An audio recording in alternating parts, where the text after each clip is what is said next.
Assalamualaikum warahmatullahi wabarakatuh. Yang terhormat Ibu Febriana Mahlisa, Sarjana Ekonomi, Magister Ekonomi, selaku dosen mata kuliah Perilaku Konsumen.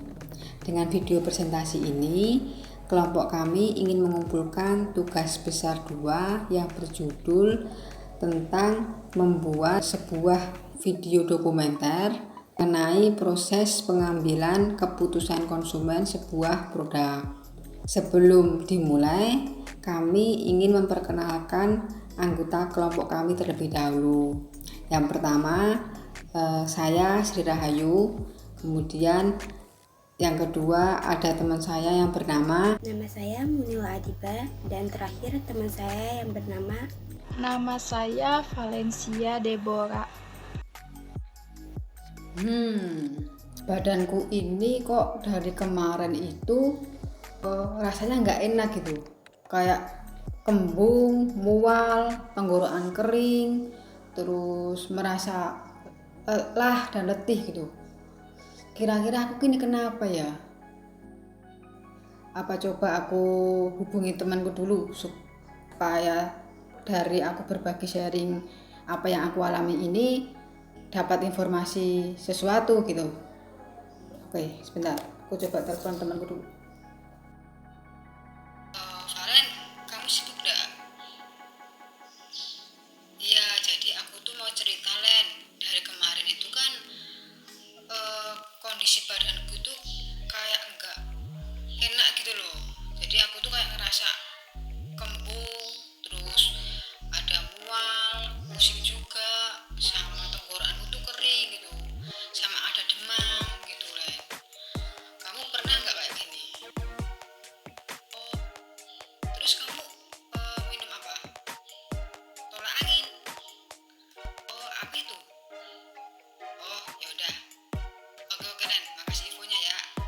Ntar aku coba cari-cari. Yuk, makasih, Len. Jadi, pengertian kelompok referensi adalah setiap orang atau kelompok yang dianggap sebagai dasar perbandingan atau referensi bagi seseorang dalam membentuk nilai-nilai dan sikap umum atau khusus dan pedoman khusus bagi perilaku. Kelompok referensi mempunyai fungsi sebagai sebuah referensi bagi individu untuk melakukan konsumsi atau melakukan keputusan pembelian. Nah, pengaruh kelompok referensi pada perilaku konsumen diantaranya itu 1. Pengaruh normatif. Pengaruh normatif terjadi ketika seorang individu memenuhi harapan kelompok untuk mendapatkan hadiah atau untuk menghindari sanksi.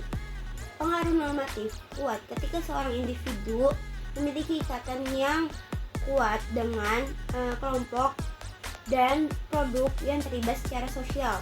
Yang kedua, pengaruh informasi terjadi ketika seorang individu menggunakan dan mendengarkan perilaku dan pendapat dari anggota kelompok referensi sebagai informasi yang akan digunakan. 3. Pengaruh nilai ekspresi terjadi ketika individu telah mengetahui nilai-nilai dan norma-norma kelompok. Ini kemudian membimbing perilaku individu tanpa memikirkan sanksi kelompok acuan atau imbalan, di mana juga dapat melaksanakan fungsi nilai ekspresi. Suatu kebutuhan akan hubungan psikologi dengan suatu kelompok tanpa jelas dengan penerimaan norma, nilai, atau perilaku kelompok tersebut dan respon penyesuaian diri yang dibuat walaupun tidak termotivasi untuk menjadi seorang anggota. Halo, iya, Len. Oh iya, aku udah mencari-cari produk tolak angin. Itu obat herbal gitu ya? Ya, kayaknya itu simple gitu deh. Jadi aku coba mau beli itu kan yang komposisinya itu bahan-bahan herbal alami gitu kan. Terus juga bentuknya cair gitu. Jadi tinggal aku buka terus aku bisa minum. Oke, sip, makasih banyak ya, Len ya. Yuk. Ternyata tolak angin, aku mau beli tolak angin nih. pengertian persepsi konsumen.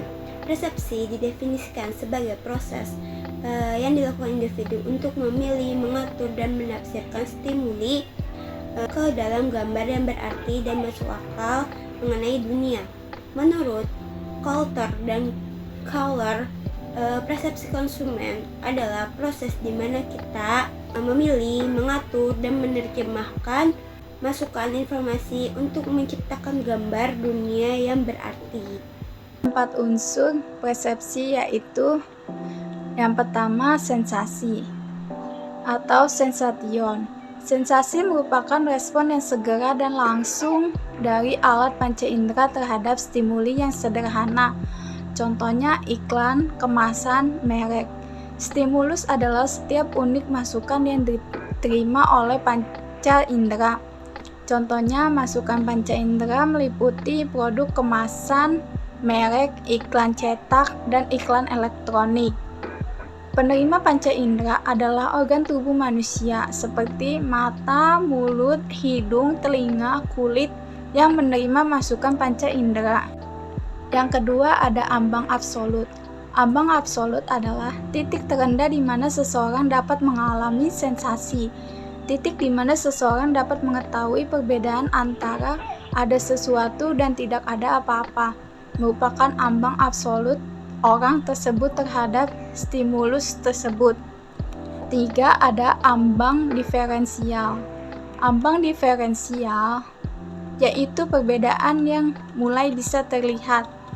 Hukum Weber, sebuah teori tentang diferensiasi yang dirasakan antara rangsangan serupa dengan intensitas yang berbeda-beda, yaitu semakin kuat stimulus awal, semakin besar intensitas tambahan yang diperlukan untuk stimulus kedua yang dianggap berbeda.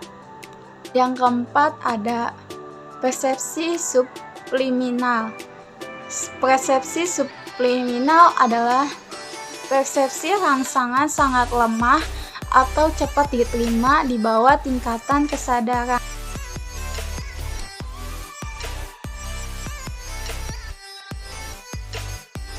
Pengertian kepribadian. Kepribadian berkaitan dengan adanya perbedaan karakteristik yang paling dalam pada diri manusia.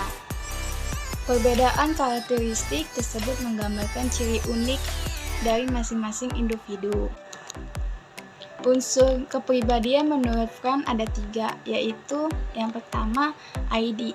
ID adalah aspek biologis dalam diri manusia yang ada sejak lahir, yang mendorong munculnya kebutuhan fisiologis seperti rasa lapar, haus.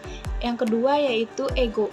Ego merupakan unsur yang bisa disadari dan dikontrol oleh manusia. Ego berfungsi sebagai penengah antara ID dan superego. Ego berusaha menyeimbangkan apa yang ingin dipenuhi ID dan apa yang dituntun oleh superego. Yang ketiga ada superego. Superego adalah aspek psikologis pada diri manusia yang menggambarkan sifat manusia untuk tunduk dan patuh pada norma-norma sosial, etika, dan nilai-nilai masyarakat. Superego menyebabkan manusia memperhatikan apa yang baik dan apa yang buruk bagi suatu masyarakat, dan perilakunya disesuaikan dengan apa yang baik menurut lingkungan sosialnya. Sekian presentasi dari kelompok kami. Semoga apa yang kami sampaikan dapat berguna bagi diri sendiri dan bagi kita semua. Jika ada kekurangan, mohon dimaafkan. Wassalamualaikum warahmatullahi wabarakatuh. Terima kasih.